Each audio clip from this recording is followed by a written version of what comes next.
Anti ഇപ്പോഴത്തെ പിള്ളേർക്കല്ല, പഴയ കാലത്തെ പിള്ളേർക്കും ഇതൊക്കെ എന്നാ അറിയുന്നത്? അന്ന് പുസ്തകം ഉണ്ടായിട്ട് തന്നെ വല്ലതും അറിയാമായിരുന്നു, ഇക്വേഷൻസും കാര്യങ്ങളും ഒക്കെ. എന്തിനാ ഇതൊക്കെ പഠിച്ചതെന്ന് ആലോചിക്കുമ്പോഴത്തേക്കാണ് ഞാൻ ആലോചിക്കുന്നത്, നമ്മൾ ലോകത്തുള്ള എല്ലാം എന്നാ അത് എന്തോരം തല്ല് വാങ്ങിച്ചേക്കുന്നു.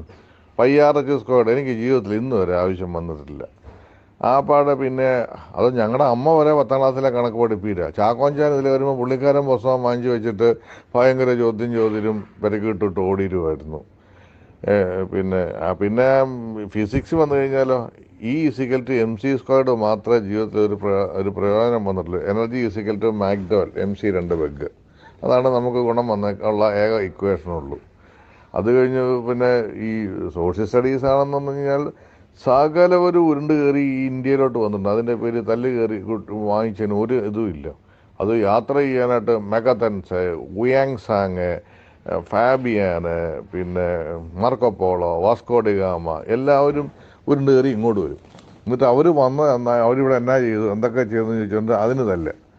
ഇനി ഗാന്ധിജി ഫസ്റ്റാണോ? ഗാന്ധിജി വൈക്കം സത്യാഗ്രഹം, ഉപ്പ് സത്യാഗ്രഹം, ദണ്ഡി യാത്ര, ഗാന്ധിജിയുടെ അതിൻ്റെ പേര് തല്ലി കുറേ കൊണ്ടിട്ടുണ്ട്. പിന്നെ എന്നാ ഈ ബാബറും അക്ബറും ഉമയൂണും റസായും കൃഷായും എല്ലാം കൂടെ വന്നിട്ട് അവരും നമ്മളെ തല്ലി കൊള്ളിച്ചിട്ടുണ്ട്. മുഹമ്മദ് ഗോറി ഫസ്റ്റാണോ? അത് കഴിഞ്ഞാൽ പിന്നെ രജപുത്രന്മാർ കുറേ പേര് വലിയ വീരന്മാരാന്ന് പറഞ്ഞു അവരുടെ പേര് പറഞ്ഞ് തല്ല് വാങ്ങിച്ചിട്ടുണ്ട്. ഇവിടെ മാർത്താണ്ഡവർമ്മയും എട്ടുകുട്ടിപ്പിള്ളമാരും തല്ല് നമുക്ക് വാങ്ങിച്ചു തന്നിട്ടുണ്ട്. അങ്ങനെ പിന്നെ വിദേശത്ത് നടന്ന പരിപാടികൾ, Boston tea party, opium bar, അത് കഴിഞ്ഞാൽ ഇവിടെ വാഗൻ ട്രാജഡി, ഈ ഇവിടുത്തെ എന്തെല്ലാം കേസ് കെട്ടിലാണ് ഇത്. എന്തിനാണ് ഇതെല്ലാം? ഇത് നമ്മളെ തല്ലുകൊള്ളിക്കാൻ വേണ്ടി മാത്രമാണ് ഇവർ അന്യരാജ്യത്തൊന്നും ഇങ്ങോട്ട് ഉരുണ്ട് കയറി വന്നതെന്ന് എനിക്ക് തോന്നുന്നു. കെമിസ്ട്രി ഞങ്ങളെ കെമിസ്ട്രി ഇത് പിന്നെ വെടിമരുന്ന്, ഗൺ പൗഡറിൻ്റെ കോമ്പിനേഷൻ.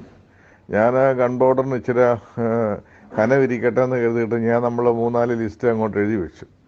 അപ്പം വാല്യുവേഷനൊക്കെ കഴിഞ്ഞിട്ട് നമ്മുടെ കളത്തിലെ ബേബിച്ചിൻ്റെ ചേട്ടൻ ആ പൂച്ചക്കണ്ണുള്ള സാറാ, KP മാത്യു സാറ്. അപ്പോൾ KPക്ക് ഞങ്ങൾ കണ്ടംപൂച്ച എന്നാണ്, പുള്ളിക്ക് പൂച്ചക്കണ്ണും ഉണ്ടല്ലോ. കണ്ടംപൂച്ച സാറ് വന്നിട്ട് എല്ലാവരും പിന്നെ ഒന്ന് കുനിഞ്ഞു നിന്നോണം, നമ്മുടെ 15 ലെമത്തായിച്ചം വെടിമരുന്നുണ്ടാക്കാൻ പോവാണ്. ആദ്യത്തെ item powdered concentrated sulphuric acid.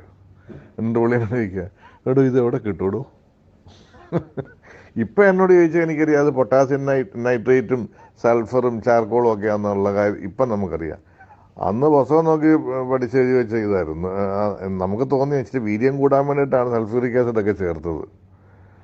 അങ്ങനെ എന്തെല്ലാം കേസ് കിട്ടുകയുള്ളൂ, ഒരു കാര്യമില്ല. ഇതൊന്നും ആവശ്യം വന്നിട്ടില്ല ജീവിതത്തിൽ.